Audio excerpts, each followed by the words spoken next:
Notes on Camp, an essay by Susan Sontag, published in 1964. Many things in the world have not been named, and many things, even if they have been named, have never been described. One of these is the sensibility, unmistakably modern, a variant of sophistication but hardly identical with it, that goes by the cult name of camp. A sensibility, as distinct from an idea, is one of the hardest things to talk about, but there are special reasons why camp, in particular, has never been discussed. It is not a natural mode of sensibility, if there be any such thing. Indeed, the essence of camp is its love of the unnatural, of artifice and exaggeration, and camp is esoteric, something of a private code, a badge of identity even, among small urban cliques. Apart from a lazy two-page sketch in Christopher Isherwood's novel The World in the Evening, 1954, it has hardly been broken into print. To talk about camp is therefore to betray it. If the betrayal can be defended, it will be for the edification it provides, or the dignity of the conflict it resolves. For myself, I plead the goal of self-edification and the goad of a sharp conflict in my own sensibility. I am strongly drawn to camp, and almost as strongly offended by it. This is why I want to talk about it and why I can.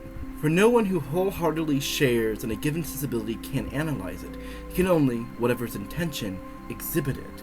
To name a sensibility, to draw its contours, and to recount its history, requires a deep sympathy modified by revulsion. Though I am speaking about sensibility only, and about a sensibility that, among other things, converts the serious into the frivolous. These are grave matters. Most people think of sensibility or taste as the realm of purely subjective preferences, those mysterious attractions, mainly sensual, that have been brought under the sovereignty of reason. They allow the considerations of taste play a part in their reactions to people and to works of art. But this attitude is naive, and even worse, to patronize the faculty of taste is to patronize oneself, for taste governs every free, as opposed to rote, human response. Nothing is more decisive. There is taste in people, visual taste in emotion, and there is taste in acts, taste in morality. Intelligence, as well, is really a kind of taste, a taste in ideas. One of the facts to be reasoned with is that taste tends to develop very unevenly. It's rare that the same person has good visual taste and good taste in people and taste in ideas. Taste has no systems and no proofs, but there is something like a logic of taste, the consistent sensibility which underlies and gives rise to a certain taste. A sensibility is almost, but not quite, ineffable. Any sensibility which can be crammed into the mold of a system, or handled with rough tools of proof, is no longer a sensibility at all. It is hardened into an idea. To snare a sensibility in words, especially one that is alive and powerful, one must be tentative and nimble. The form of jottings, rather than essay, which its claim to a linear consecutive argument, seems more appropriate for getting down something of this particularly fugitive sensibility. It's embarrassing to be solemn and treatise-like about camp. One runs the risk of having oneself produce a very inferior piece of camp. These notes are for Oscar Wilde. One should either be a work of art or wear a work of art. Phrases and philosophies for the use of the young. 1. To start very generally, camp is a certain mode of aestheticism.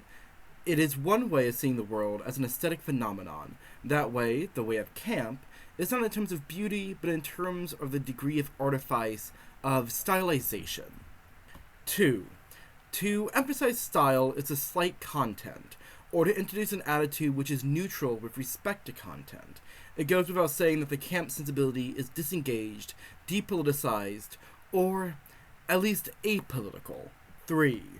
Not only is there a camp vision, a camp way of looking at things, camp is as well a quality discoverable in objects and the behavior of persons. There are campy movies, clothes, furniture, popular songs, novels, people, buildings. This distinction is important. True, the camp eye has the power to transform experience, but not everything can be seen as camp. It is not all in the eye of the beholder. 4. Random examples of items which are part of the canon of camp.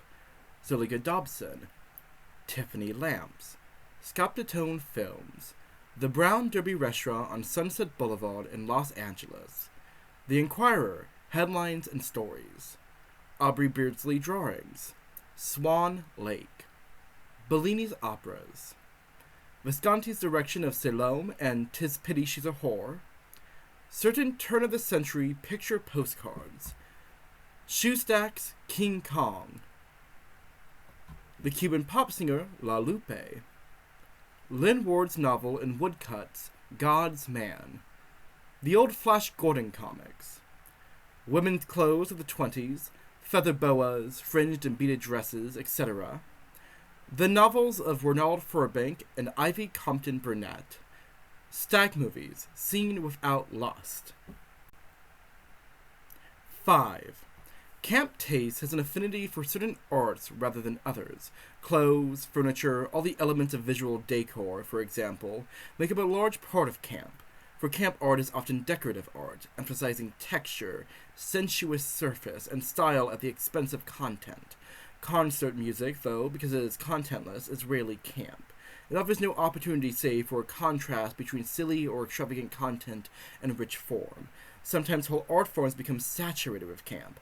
Classical ballet, opera, movies have seemed so for a long time. In the last 2 years, popular music, post-rock and roll, what the French call yé-yé, has been annexed.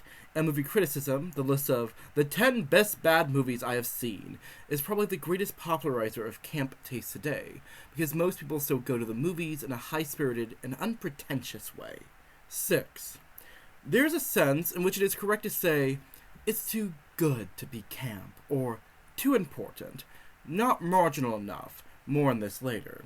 Thus, the personality and many of the works of Jean Cocteau are camp, but not those of André Gide, the operas of Richard Strauss, but not those of Wagner, concoctions of Tin Pan Alley and Liverpool, but not jazz. Many examples of camp are things which, from a serious point of view, are either bad art or kitsch.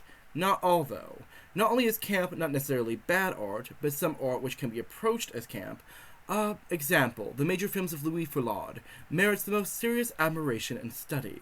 The more we study art, the less we care for nature, the decay of living. 7. All camp objects and persons contain a large element of artifice. Nothing in nature can be campy. Rural camp is still man-made, and most campy objects are urban. Yet they often have a serenity or a naivete, which is the equivalent of pastoral. A great deal of camp suggests Epson's phrase, urban pastoral. 8. Camp is a vision of the world in terms of style, but a particular kind of style. It is the love of the exaggerated, of the off, of things being what they are not. The best example is Art Nouveau, the most typical and fully developed camp style.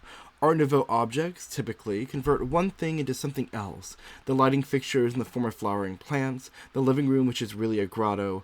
A remarkable example, the Paris metro entrances designed by Hector Grimard in the late 1890s in the shape of cast-iron orchard stalks. 9.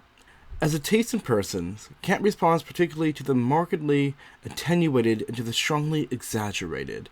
The Androgyny is certainly one of the great images of camp sensibility. Examples: the swooning, slim, sinuous figures of pre-Raphaelite painting and poetry, the thin, flowing, sexless bodies in Art Nouveau prints and posters, presented in relief on lamps and ashtrays, the haunting androgynous vacancy behind the perfect beauty of Greta Garbo. Here, camp taste draws on a mostly unacknowledged truth of taste, the most refined form of sexual attractiveness, as well as the most refined form of sexual pleasure, consists in going against the grain of one's sex. What is the most beautiful in a virile man is something feminine. What is most beautiful in a feminine woman is something masculine. Allied to the camp taste for the androgynous is something that seems quite different, but isn't. A relish for the exaggeration of sexual characteristics and personality mannerisms. For obvious reasons, the best examples that can be cited are movie stars. The corny, flamboyant femaleness of Jane Mansfield, Gina Lollobrigida, Jane Russell, Virginia Mayo, the exaggerated he-manness of Steve Reeves, Victor Mature, the great stylists of temperament and mannerism like Betty Davis, Barbara Steinweg, Tallulah Bankhead, and Edwig Furlane. 10. Camp sees everything in quotation marks. It's not a lamp, but a lamp. Not a woman, but a woman. To perceive camp in objects and persons is to understand being as playing a role. It is the furthest extension in sensibility of the metaphor of life as theater. 11. Camp is the triumph of the epicene style, the convertibility of man and woman, person and thing. But all style, that is, artifice, is ultimately epicene. Life is not stylish, neither is nature. 12. The question isn't why travesty, impersonation, theatricality. The question is rather, when does travesty, impersonation, theatricality acquire the special flavor of camp? Why is the atmosphere of Shakespeare's comedies, As You Like It, etc., not epicene, while that of Der Rosenkavalier is? 13. The dividing line seems to fall in the 18th century. There the origins of camp taste are to be found: Gothic novels, chinoiserie, caricature, artificial ruins, and so forth. But the relation to nature was quite different then. In the 18th century, people of taste either patronized nature, Strawberry Hill, or attempted to remake it into something artificial, Versailles. They also indefatigably patronized the past. Today's camp taste effaces nature, or else contradicts it outright, and the relationship of camp taste to the past is extremely sentimental. 14. A pocket history of camp might, of course, begin farther back, with the Mannerist artists like Pantorma, Rosso, or Caravaggio, or the extraordinary theatrical painting of George de la Tour or Euphuism, Lely, etc. in literature. Still, the soundest starting point seems to be the late 17th and early 18th century, because it appears extraordinary feeling for artifice, for surface, for symmetry. Its taste for the picturesque and the thrilling, its elegant conventions for representing instant feeling, and the total present of character, the epigram and the rhymed couplet in words, the flourish in gesture and in music. The late 17th and early 18th century is the great period of camp. Pope, Congreve, Walpole, etc., but not Swift. Les Bricots in France, the Rococo churches of Munich, Pergolesi, somewhat later, much of Mozart. But in the 19th century, what has been distributed for all of high culture now becomes a special taste. It takes on overtones of the acute, the esoteric, the perverse. Confining the story to England alone, we see camp continuing wanly through 19th century aestheticism, Bume-Jones, Pater, Ruskin, Tennyson, emerging full-blown with the Art Nouveau movement in the visual and decorative arts, and finding its conscious ideologists in such wits as Wilde and Furbank. 15. Of course, to say all these things are camp is not to argue they are simply that. A full analysis of Art Nouveau, for instance, would scarcely equate it with camp, but such an analysis cannot ignore what an Art Nouveau allows it to be experienced as camp. Art Nouveau is full of content, even of a political, moral sort. It was a revolutionary movement in the arts spurred on by a utopian vision, somewhat between William Morris and the Bauhaus group, of an organic politics and taste. Yet there is also a feature of the Art Nouveau object which suggests a disengaged, unserious aesthete's vision. This tells us something important about Art Nouveau, and what about the lens of camp, which blocks out content, is. 16. Thus, the camp sensibility is one that is alive to a double sense in which some things can be taken, but this is not a familiar split-level construction of a literal meaning, on the one hand, and a symbolic meaning, on the other. It is the difference, rather, between the thing as meaning, something, anything, and the thing as pure artifice. 17. This comes out clearly in the vulgar use of the word camp as a verb, to camp, something that people do. To camp is a mode of seduction, one which employs flamboyant mannerisms susceptible of a double interpretation, gestures full of duplicity with a witty meaning for cognoscenti, and another more impersonal for outsiders. Equally, and by extension, when the word becomes a noun, when a person or a thing is a camp, a duplicity is involved. Behind the straight public sense in which something can be taken, one has found a private, zany experience of the thing. To be natural is such a very difficult pose to keep up. An ideal husband. 18. One must distinguish between naive and deliberate camp. Pure camp is always naive. Camp, which knows itself to be camp, camping, is usually less satisfying. 19. The pure examples of camp are unintentional. They are dead serious.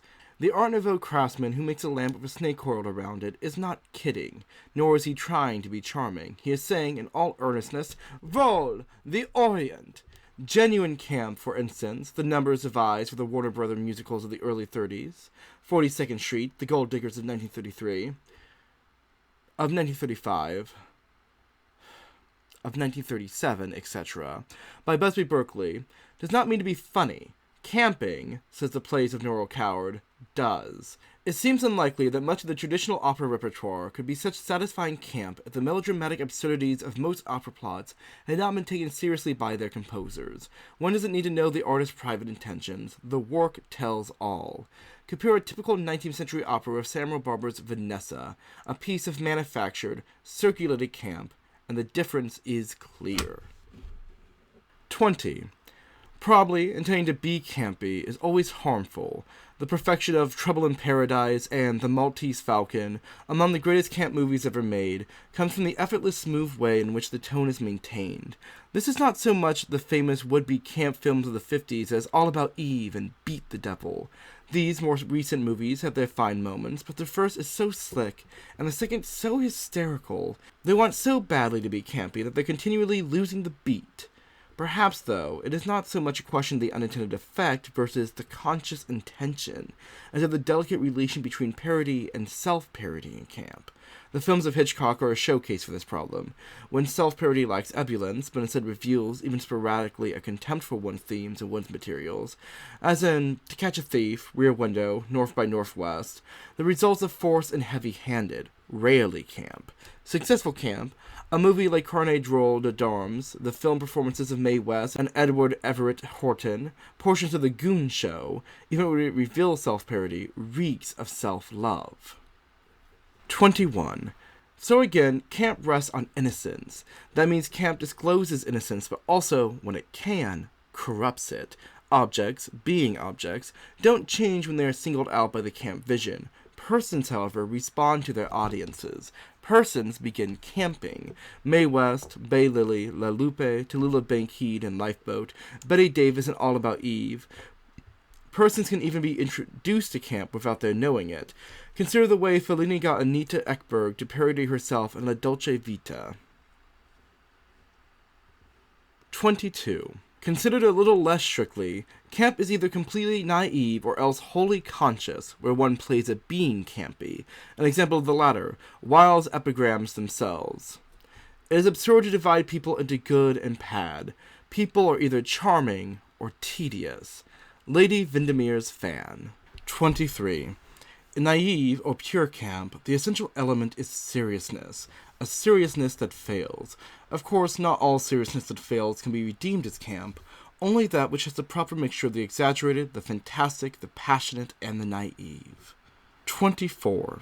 When something is just bad, rather than camp, it's often because it is too mediocre in its ambition. The artist hasn't attempted to do anything really outlandish. It's too much, it's too fantastic, it's not to be believed, or standard phrases of camp enthusiasm. 25. The hallmark of camp is the spirit of extravagance. Camp is a woman walking around in a dress made of 3 million feathers. Camp is the paintings of Carlo Crivelli, with their real jewels and Trompe l'oeil insects and cracks in the masonry. Camp is the outrageous asceticism of Steinberg's 6 American films with Dietrich. All 6, but especially the last, The Devil is a Woman. In camp, there is often something démesuré in the quality of the ambition, not only in the style of the work itself. Gaudi's lurid and beautiful buildings in Barcelona are camp, not only because of their style, but because they reveal, most notably in the Cathedral of the Sagrada Familia, the ambition on the part of one man to do what it takes a generation, a whole culture, to accomplish. 26. Camp is art that proposes itself seriously, but cannot be taken altogether seriously because it is too much. Titus Andronicus and Strange Interlude are almost camp, or could be played as camp. The public manner and rhetoric of de Gaulle often are pure camp. 27. A work can come close to camp, but not make it, because it succeeds. Eisenstein's films are seldom camp because, despite all exaggeration, they do succeed dramatically without surplus. If they're a little bit more off, they could be great camp, particularly Ivan the Terrible 1 and 2. The same for Blake's drawings and paintings, weird and mannered as they are. They aren't camp, though Art Nouveau, influenced by Blake, is. What is extravagant in an inconsistent or unpassionate way is not camp. Neither can anything be camp that does not seem to spring from an irrepressibility, a virtual, uncontrolled sensibility. Without passion, one gets pseudo-camp, which is merely decorative, safe, in a word, chic. On the barren edge of camp lay a number of attractive things: the sleek fantasies of Dali, the haute couture precocity of Albert Coco's The Girl of the Golden Eyes. But the two things, camp and precocity, must not be confused. 28.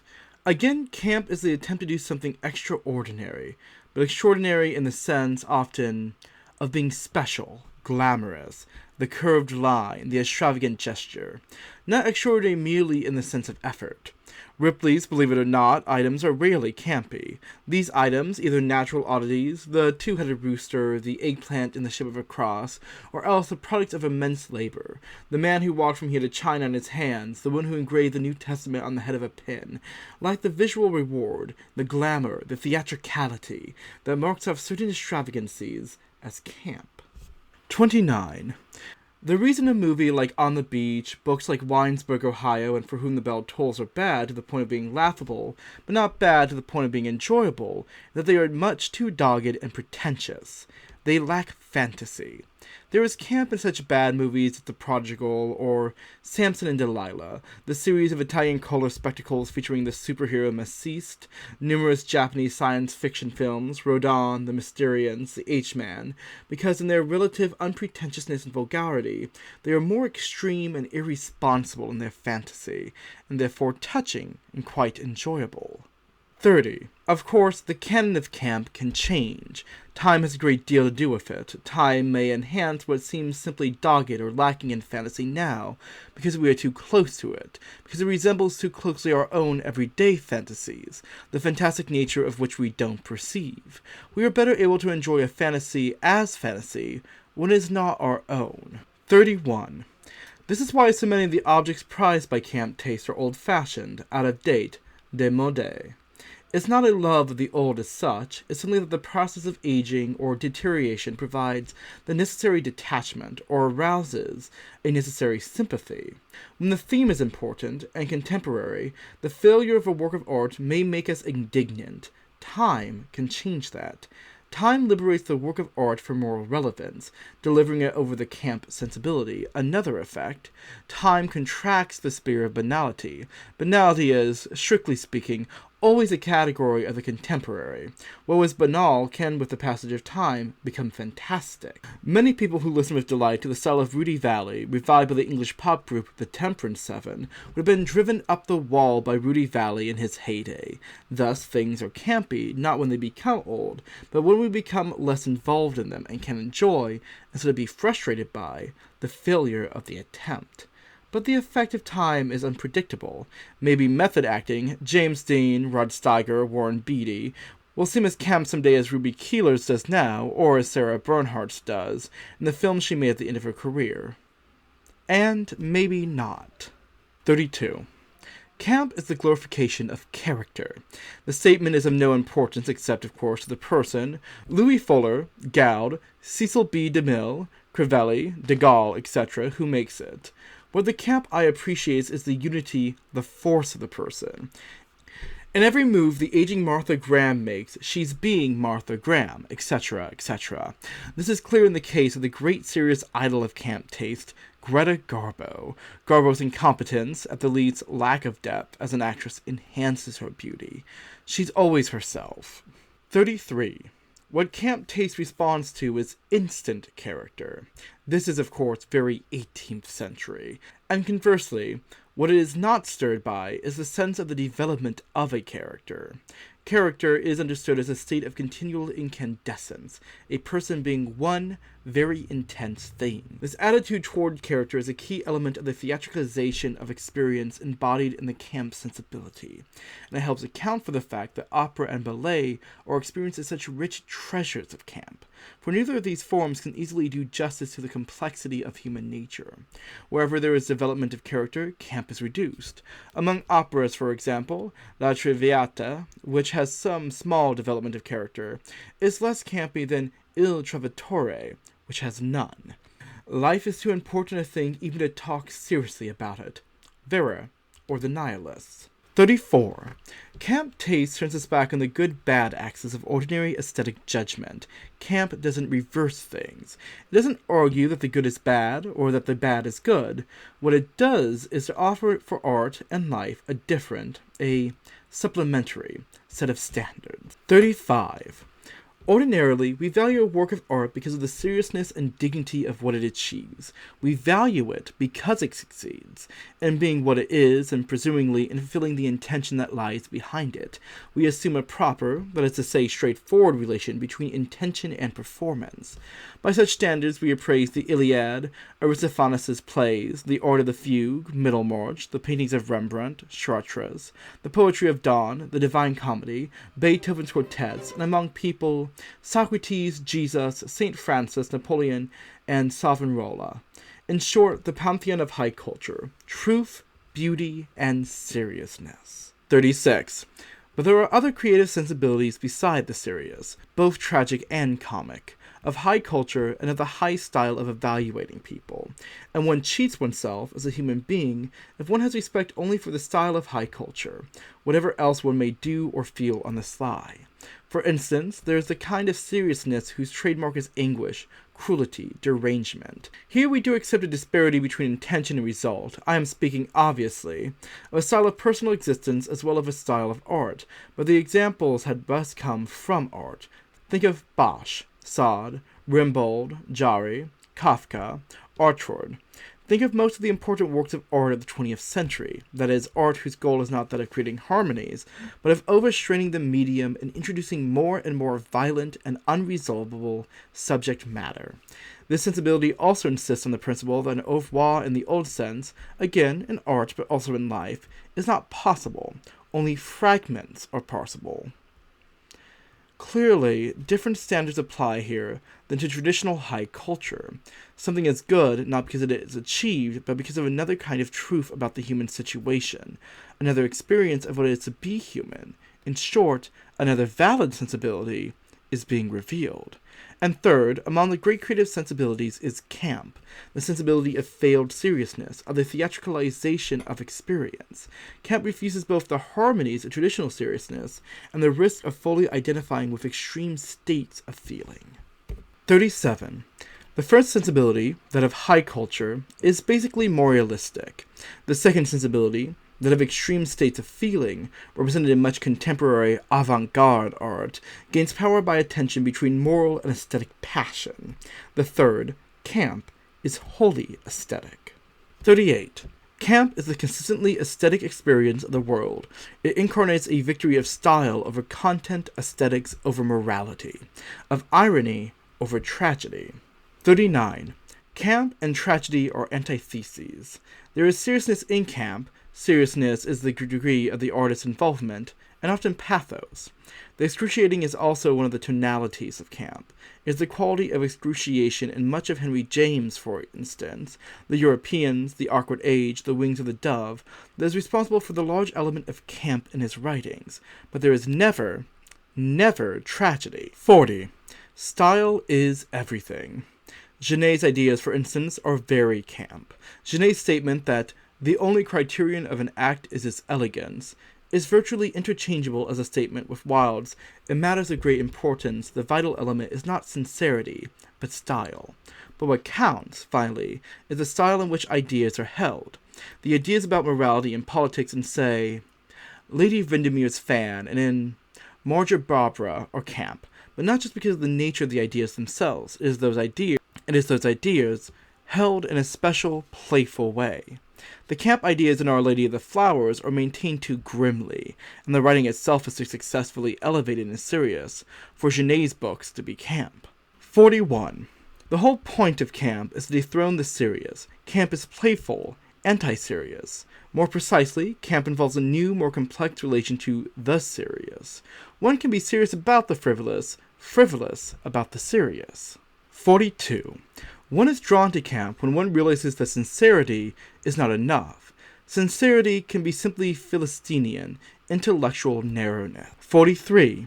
The traditional means for going beyond straight seriousness, irony, satire, seem feeble today. inadequate to the cultural oversaturated medium in which contemporary sensibility is schooled.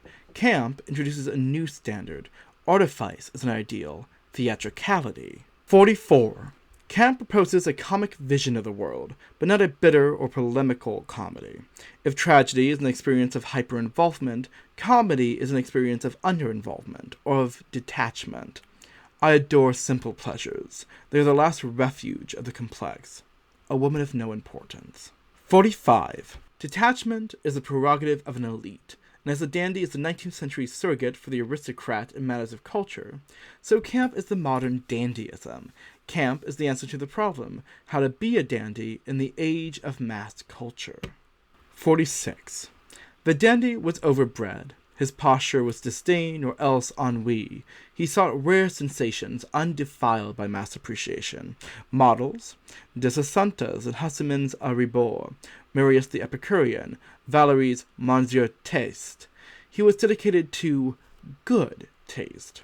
The connoisseur of camp has found more ingenious pleasures, not in Latin poetry and rare wines and velvet jackets, but in the coarsest, commonest pleasures, in the arts of the masses. Mere use does not defile the objects of his pleasure, since he learns to possess them in a rare way. Camp, dandyism in the age of mass culture, makes no distinction between the unique object and the mass-produced object. Camp taste transcends the nausea of the replica. 47. Wilde himself is a transitional figure. The man who, when he first came to London, sported a velvet beret, lace shirts, velveteen knee breeches, and black silk stockings, could never depart too far in his life from the pleasures of the old-style dandy. This conservatism is reflected in the picture of Dorian Gray, but many of his attitudes suggest something more modern. It was Wilde who formulated an important element of the camp sensibility, the equivalence of all objects. When he announced his intention of living up to his blue and white china, or declared that a doorknob could be as admirable as a painting, when he proclaimed the importance of the necktie, the boutonniere, the chair, Wilde was anticipating the democratic esprit of camp. 48. The old-style dandy hated vulgarity. The new-style dandy, the lover of camp, appreciates vulgarity. Where the dandy would be continually offended or bored, the connoisseur of camp is continually amused, delighted. The dandy held a perfumed handkerchief to his nostrils and was liable to swoon. The connoisseur of camp sniffs the stink and prides himself on his strong nerves. 49. It is a feat, of course, a feat goaded on, in the last analysis, by the threat of boredom. The relationship between boredom and camp taste cannot be overestimated. Camp taste is by its nature possible only in affluent societies, in societies or circles capable of experiencing the psychopathology of affluence. What is abnormal in life stands in normal relations to the art, is the only thing in life that stands in normal relationships to art. A few maxims for the instruction of the overeducated. 50. Aristocracy is a position vis-a-vis culture, as well as vis-a-vis power, and the history of camp taste is part of the history of snob taste. But since no authentic aristocrat in the old sense exists today to sponsor special taste, who is the bearer of this taste? Answer: an improvised, self-elected class, mainly homosexuals, who constitute themselves as aristocrats of taste. 51. The peculiar relations between camp taste and homosexuality has to be explained. While it's not true that camp taste is homosexual taste, there is no doubt a peculiar affinity and overlap. Not all liberals are Jews, but Jews have shown a peculiar affinity for liberal and reformist causes, so not all homosexuals have camp taste, but homosexuals, by and large, constitute the vanguard and the most articulate audience of camp. The analogue is not frivolously chosen. Jews and homosexuals are the outstanding creative minorities in contemporary urban culture. Creative, that is, in the truest sense, they are creators of sensibilities. The two pioneering forces of modern sensibility are Jewish moral seriousness and homosexual aestheticism and irony. 52. The reason for the flourishing of the aristocratic posture among homosexuals also seems to parallel the Jewish case. For every sensibility is self-serving to the group that promotes it, Jewish liberalism is a gesture of self-legitimization. So is camp taste, which definitely has something propagandistic about it. Needless to say, the propaganda operates in exactly the opposite direction. The Jews pin their hope for integrating into modern society on promoting the moral sense. Homosexuals have pinned their integration into society on promoting the aesthetic sense. Camp is a solvent of morality. It neutralizes moral indignation, sponsors playfulness. 53. Nevertheless, even though homosexuals have been its vanguard, camp taste is much more than homosexual taste. Obviously, its metaphor of life as theater is particularly suited as a justification and projection of a certain aspect of the situation of homosexuals. The camp insistent on not being taken serious on playing also connects with the homosexual's desire to remain youthful.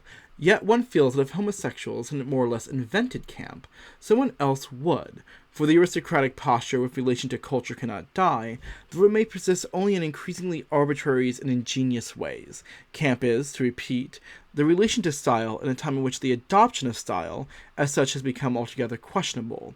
In the modern era, each new style, unless frankly anachronistic, has come on the scene as an anti-style. One must have a heart of stone to read the death of Little Nell without laughing. In conversation. 54. The experiences of camp are based on the great discovery that the sensibility of high culture has no monopoly upon refinement. Camp asserts that good taste is not simply good taste, that there exists indeed a good taste of bad taste. Genet talks about this in Our Lady of the Flowers. The discovery of the good taste of bad taste can be very liberating. The man who insists on high and serious pleasures is depriving himself of pleasure.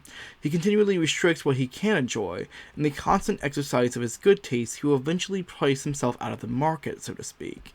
Here, camp taste supervenes upon good taste as a daring and witty hedonism. It makes the man of good taste cheerful, where before he ran the risk of being chronically frustrated. It is for the good of the digestion.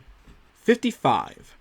Camp taste is above all a mode of enjoyment, of appreciation, not judgment. Camp is generous. It wants to enjoy. It only seems like malice, cynicism, or, if it is cynicism, it's not a ruthless but a sweet cynicism. Camp taste doesn't propose that it is in bad taste to be serious. It doesn't sneer at someone who succeeds in being seriously dramatic. What it does is to find the success in certain passionate failures. 56. Camp taste is a kind of love for human nature. It relishes, rather than judges, the little triumphs and awkward intensities of character. Camp taste identifies with what it is enjoying. People who share this sensibility are not laughing at the thing they label as a camp, they're enjoying it. Camp is a tender feeling. Here, one may compare camp with much of pop art, which, when it's not just camp, embodies an attitude that is related but still very different. Pop art is more flat and more dry, more serious, more detached, ultimately nihilistic. 57. Camp taste nourishes itself on the love that has gone into certain objects and personal styles. The absence of this love is the reason why such kitsch items as Peyton Place, the book, and the Tishman Building aren't camp. 58. The ultimate camp statement. It's good because it's awful. Of course, one can't always say that. Only under certain conditions, those which I've tried to sketch in these notes.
a silencer.